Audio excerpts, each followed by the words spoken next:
Hey, Sean G here from Chasing the Truth. You're about to get some of the best of samples of shows I've done over the last 5 years. God bless y'all and enjoy.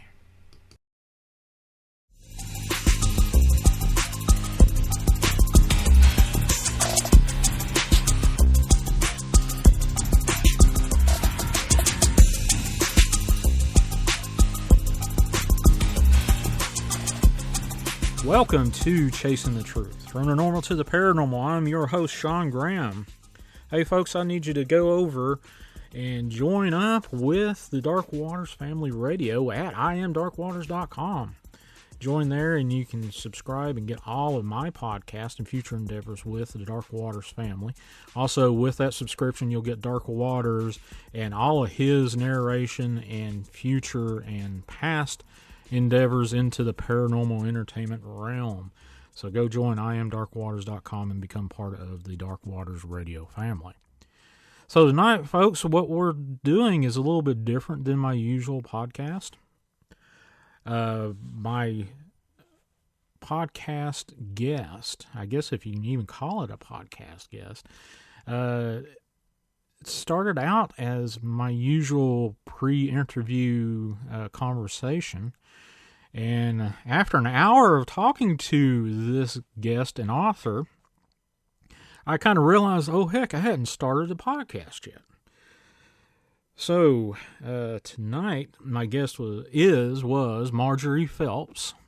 She is author and a really good Christian lady. I love talking to her, and it's not, like I said, it's not set up like a podcast. It's not a question and answer kind of deal. And it's just two folks that have like interests, that like to talk, and I saw no reason of going and starting a formal podcast with this lady. I actually asked her later on in an interview after I realized within an hour of talking to her, a whole hour, that, heck, we've been talking for an hour.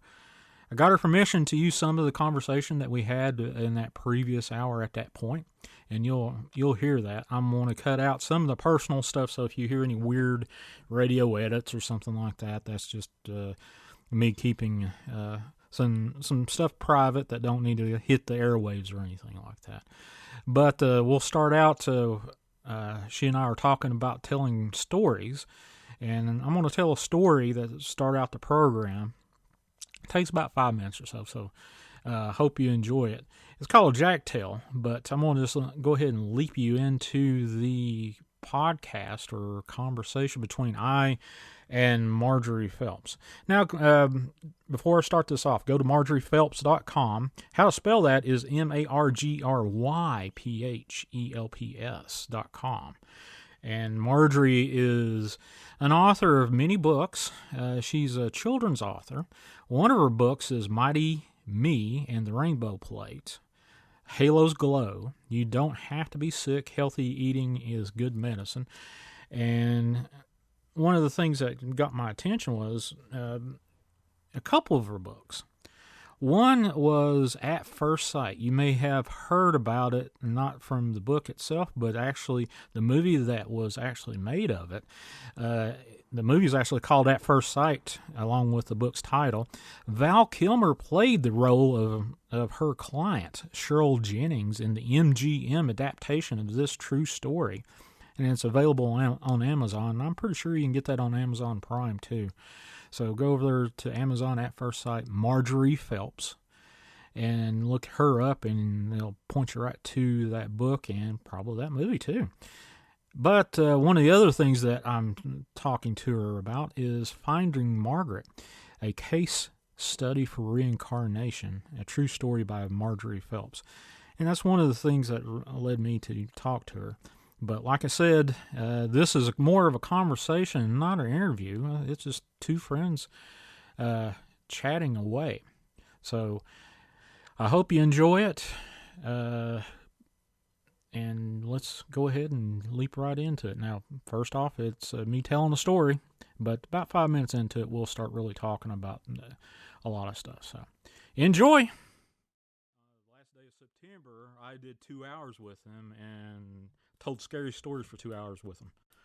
So. Oh, how wonderful! I miss that. I don't get the chance to listen to all of them because with my work schedule and family things and all. Well, yeah, Um, yeah. but yeah, he's fun. Yeah, I Yeah, liked we've him. had I a couple. liked him. He, We've had a couple of good talks. So it was actually one of the first major interviews I did. I've done a little things here and there. Talked to Heather Wade a couple times, but not for very long. So I jumped in, told a couple of jack tales to start the thing off with, and then from then on it was like 2 hours went just like that. Well, a couple of what tales? Jack tales. Have you ever heard of jack tale? No.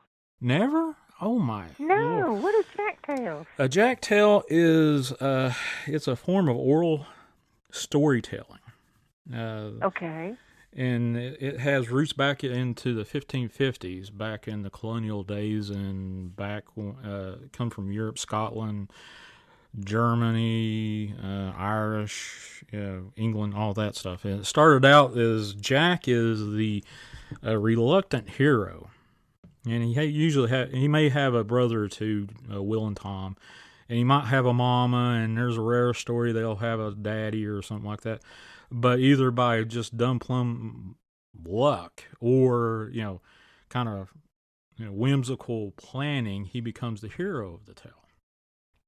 And they actually have a Jack Tale Festival in Tennessee. What is that place? It's the oldest town in Tennessee, and it escaped me. It was on the end of my tongue. But they have a Jack Tale Festival every year, and usually 10,000 plus people visit this little bitty town for Jack Tales. And I got introduced to jack tales back in third grade with my English teacher, Miss Worley. And she told jack tales, and I thought that was the best thing coming and going. I can tell you a real quick one just to introduce you to whatever. Yeah, so you just make them up? People just make them up? No, it's actually, platform? It's sort of each time that you tell it, since it's an oral tale, right. Bits and pieces travel with you, the main parts of the story, but of course, each time you tell a story and you hear a story, and then the person that heard the story tells the story, adds a little bit onto it or subtracts a little bit.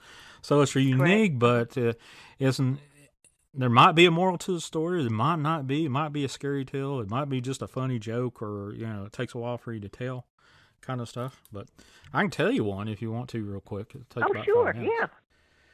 Yeah. This one's called Sup Doll Sup. Sup Doll Sup. It's a strange tale, and I'll explain it to you as we go along.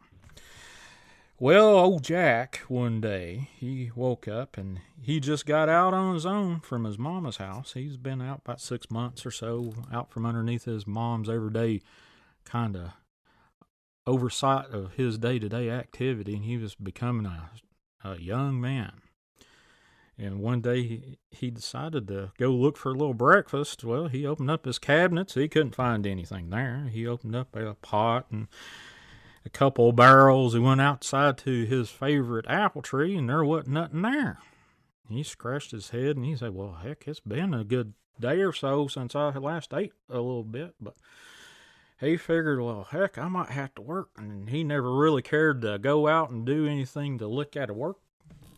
Hardly at all, but his belly was a grumbling.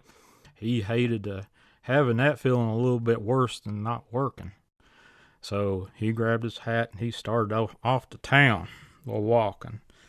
And he got up to where he was whittling on a piece of wood here and there, passed the time away. He got up toward the town. He saw the first thing next to town was a big old water mill where they grind corn at. He saw the miller outside doing the same thing he was doing, was whittling on a piece of wood. He yelled across the fence at the old miller. He said, hey, sir, you got any work for a down-and-out young feller? And then old miller said, come across the fence there, boy. Let me take a good look at you. So here he comes up and walks up to him. He said, sir, my name's Jack, and I've just got out in the world, and I've had a little bout of bad luck and can't find any work. Just wondering if you had any work for me so I can get a little bite to eat. Well, old Jack, the miller said, I might have a little work for you, but I'm going to have to warn you, this old mill's haunted. Old Jack looked at him. Hated? Said, yeah, nobody that worked for me can stay the night and wake up alive the next morning. Old Jack scratched his head and said, well, I ain't afraid of no old haint, no spirits, no ghosts, nothing like that. And I'd rather eat and put up with a spirit or two and be done with it. If you don't mind, I'll try it. The old miller looked at him, and he reached in his pocket, pulled out the keys to the mill, handed it to him, said, you look around for a little bit. I'll give you a chance tonight. I'll be back in a little bit. You know how to mill? He said, yeah. I said, well, let me show you real quick before I leave. And he showed him around and said, here's how you engage the grinder. Said to turn on the water wheel, and the water wheel starts spinning, and all of a sudden the big old block started spinning around where you shove in the corn, and it comes out mill the other side. So that's all you have to do. Just make sure that you got a sack on the other end to catch that mill where it'll spill out all over the place. Old Jack said, yes, sir, I'll go ahead and do that. So I'll be back in a little bit, and I'll bring you something to eat, son. And the miller took off toward his house, and old Jack was pilfering around a little bit around the mill.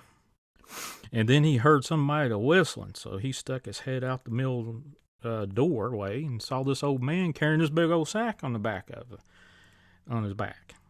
Walked straight up to Jack on the mill porch. Said, hey, Jack, I'd like for you to mill me up some corn. I got some corn pone I gotta cook up. Old Jack looked at him and said, well, yes, sir, I'd love to do that for you, but how'd you know my name was Jack? Well, the old feller said, well, I knew you as soon as I seen you. Well, old Jack scratched his head and said, well, okay. So he went in and started up the old grinder and started milling up that corn till the sack got full. Handed the milled corn to the old man. Old man looked at the corn mill real quick, and he cinched up the sack and started to throw across his back. And he said, wait a minute. And he reached in his pocket, pulled out this big old silver knife, handed it to old Jack, said, thank you for doing the grinding on this old mill for me. I'll get some corn pone up for sure. This is the sharpest knife that you'll ever have in your hand. It'll cut anything. The old Jack looked at the knife and looked at the old man. Well, thank you, sir. I appreciate it. So, well, I'll see you on later sometime. We'll meet up again someday. And said, I'll say adieu to you. And the old man left back the way he came, just a whistling and carrying that old corn sack with him, or corn mill this time. Old Jack put away the knife a little bit, and then he played around with it, and then he put it away. And then evening was starting to fall. And then he heard old Miller coming down the road away from his house, carrying a big old hunk of meat and a big old corn pone. You know what corn pone's? A cornbread. Uh-huh, yeah. And, of course, you're from Atlanta. You should know. So he walks up to old Jack and he said, here's your last meal, son. This is fit for a king. Jack grabbed a hold of the meat and looked at the corn pone. Yeah, this is a right fine meal, but I'm not sure about that last meal deal. And the old miller said, well, I'll leave you be. You get yourself comfortable. There's some bedding in there, and you might find a blanket or something in there, and there's a pot there to stew you up some meat and whatnot. I'll come back in the morning and check on you. Well, old Miller left, just fretting a little bit, so I'll come back and I'll find that old feller dead. Well, he was whistling and carried on and went off toward his house. Miller did. Jack went into the mill as it was getting kind of dark, and he took that old silver knife off, and he polished it up real quick, and he started slicing up some meat and looking at that old corn pone. His belly just a-growling like an old lion. So he grabbed a hold of a pot and went outside to the creek and got some water and got some herbs and whatnot that was growing on the side of the bank that he could spy in the twilight of the evening. Went back in and started cutting it up and getting some victuals ready to stew. Threw it on the fire and built up a big old fire in the fireplace there. And it started smelling real good after he went in there and started stirring the pot around. All that meat was a stewing up right fine with those herbs and whatnot he picked up off the side of the bank there. And then all of a sudden he heard something come in through the door, and it's the biggest black cat you ever did see. Walked right through the door. It come in, sat pretty close to Jack and pretty close to the fire, a little closer than what Jack thought a cat ought to be sitting next to a fire, but it sure did stay there, and he didn't really pay attention to it after. His belly was still talking to him too much. So he was fretting over the stew and stirring it every once in a while, waiting for it to get real done. He attempted to go for that corn pone and get him a little chaw of it, and he said, "Nah, I'll just wait. It'll taste even more better once I get a bowl of that stewed meat in me." So next thing you knew, there was another cat come right in. Walked right in like they owned the place and sat right next to it. So there was 2 cats there, and another one come in a couple minutes later, and another. Then after a while, 11 cats came in and joined that first black cat. Then old Jack decided that what in the heck have I got a dozen cats around me for? So the next thing he saw was the biggest black cat out of that pack come up to Jack in between him and that pot of stewed meat, reared its head back and said, "Sup, doll, sup." That old cat dunked its paw, or its doll in there. Well, a doll is a paw in this tale. Pulled it out and started supping off all the meat and a little bit of the juices and stuff off of that. Now, old Jack got kind of, didn't like that doll. He looked at that old cat. He said, "You do that again, I'll take a knife and I'll cut that paw right off of you." Said, "This is your final warning." Cat looked back at the stew and then looked back at old Jack and reared its head back, said, "Sup, doll, sup," and started reaching into it. And he said, "I done told you I was going to cut that paw off." Whipped out that silver knife that old man gave him and lapped that paw right off, fell to the floor. Well, that cat started caterwauling and screaming and all kinds of crazy noises coming out of that cat. And then the other 11 cats started doing the same thing. Then Jack started shooing them out. Well, they all ran out the door into the black of night, and he didn't hear anything. Made sure all the cats were out. He closed up the door. He didn't lock it this time. He just said, "Well, there ain't no cat going to come in here without reach up that far." So he went over to the stewed meat, and he said, "Well, wait a minute. Let me find out that paw that I just lapped off that cat." He looked down where he saw a bloody mess, but it wasn't no paw down there. It was a lady's hand with a big old gold ring on it. He said, "Well, that's kind of strange." So I'll ask the old miller in the morning about this. And he found an old handkerchief laying around. He picked up that old hand and wrapped it up a little bit, put it away, and I'll just ask about it in the morning. Well, old Jack, he had himself a big old feast with that stew and that corn pone, and he almost ate it all up. He got to the point he was so full, he laid down for just a second, and then next thing you know, he was snoring the night away. Well, the next morning, true to his word, the old miller came back, opened up the door like he owned the place. Well, he did own the place. And he was expecting to find old Jack in all kinds of predicaments. And he saw that a bloody mess, and he's like, "Oh my God, I'm going to have pay for a funeral now." And then he heard him snoring. Old Jack was snoring over there in the corner. Well, the old miller kind of queerly looked at him and then kicked the cot there with his foot. And old Jack woke up, kind of deal. He said, "Jack, did you make it through the night?" He said, "Yeah." I said, "What is this bloody mess around here?" "I've been meaning to ask you about that."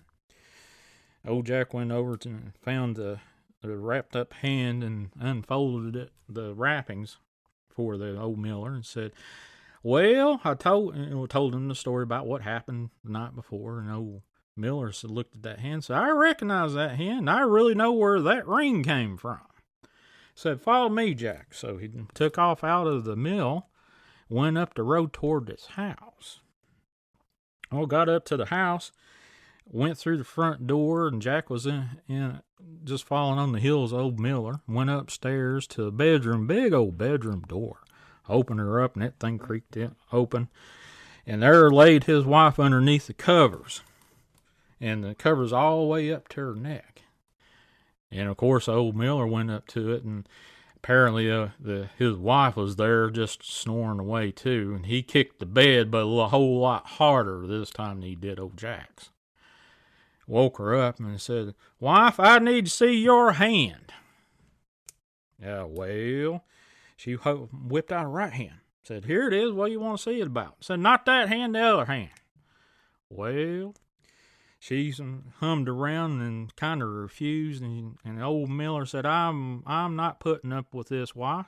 He yanked the old covers out and down off of her into the floor real spiteful like. Looked at where her left hand should have been, and it was just a bloody stump. Well, he then popped a bunch of women, 11 of them by the count of it. They're all cackling and whispering about themselves, and he said, "I knew you were a witch, wife. I knew you were a witch." And all of them started screaming and caterwauling, and old Miller grabbed hold of Jack's collar, and they took off down the stairwell. He closed that big old door behind him, locked it real quick, went downstairs, and he locked the front door and barred it up, and he set the place afire. Burned up the house and the witches. And he turned around and said, "Oh, Jack, I appreciate you." And I said, "I don't know how you knew that old silver knife that I saw glistening in your pocket was how to kill a witch or how to cut a witch's hand off, but I do appreciate it." And old Jack, he just looked around and he said, "Well, I appreciate you for doing this." And old Miller said, "Well, you got a job for life with me." Said, "Well, I'll take you up on that, sir."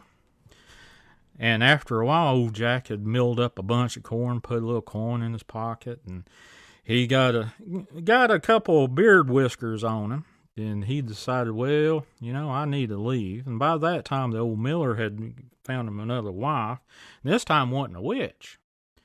Well, old Jack said, "It's about time for me to take off to parts unknown and find something else to do, since I think I've done milled up a bunch of corn, enough for a lifetime for me anyway." Well, the Miller said, "Well, thank you, son." And old Jack took off for parts unknown.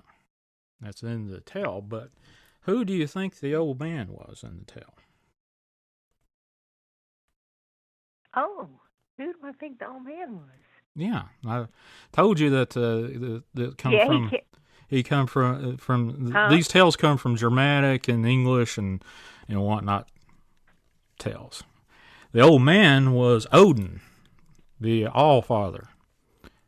Oh. Yeah, and he handed him a magical knife, a silver knife for the witch. Of course. Oh, my heavens. That is...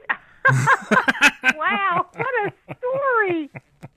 So I told two of those to him that night, and I know about 4 or 5 of them, and I could have went on and told Jack tales for about an hour, but other than that was it. Oh, I'll have to look those up. My brother-in-law would love those. He would really be interested. Oh, yeah. Wow, well, that is fascinating. Yeah, there's a whole book. Well, it paints such a wonderful picture. Yeah. That's just the top of my head. This came around. There was, you might have heard of these two brothers. They came around in the 1800s and started writing down these tales that they heard about Jack and the goings on in the Appalachians and stuff, Appalachian Mountains. You might have heard of them. Their last name's Grimm. I think they made a... Oh, my heavens, the Grimm brothers. Yeah. The Grimm brothers. Well, I lived in Hanau. Oh, really? Germany. Wow. And that's the home of the Grimm brothers. Oh, there you go. And there was a huge statue in the Marktplatz, which is the general market area in the middle of town. Mm-hmm. And it was the Grimm brothers, and one was sitting in the chair, and the other one was standing next to him with his hand either on his shoulder or on the armrest or something, or on the back of the chair. And the legend in the town was on New Year's Eve, the brothers switched places, and the one that was standing got to sit the next year, and the one that was sitting got to stand the next year. Wow. Yeah. Interesting. Yeah, that's interesting. Oh, man. Yeah. Yeah. There's some crazy tales that come from the old land, and a lot of stuff happened in here, and it's chronicalized verbally first because over in these neck of the woods, a lot of people didn't read or write, or if they could, it wasn't much of nothing. So that's where these tales come from. Right. So, have you ever read a book called Follow the River? No, ma'am, I haven't. It's a page turner. I mean, you cannot. Who wrote it? This book down. It's a Let me small write book. that. What's the name of that book again? It's called Follow the River, and I River. think it was by Mary Ingalls, not to be confused with Laura Ingalls of the everything. But it takes place back in the maybe 1600s, early 1700s. Mm-hmm. The settler in West Virginia was abducted by the Indians and taken way up the Ohio. Hey, Sean G here from Chasing the Truth. You're about to get some of the best of samples of shows I've done over the last 5 years. God bless y'all and enjoy.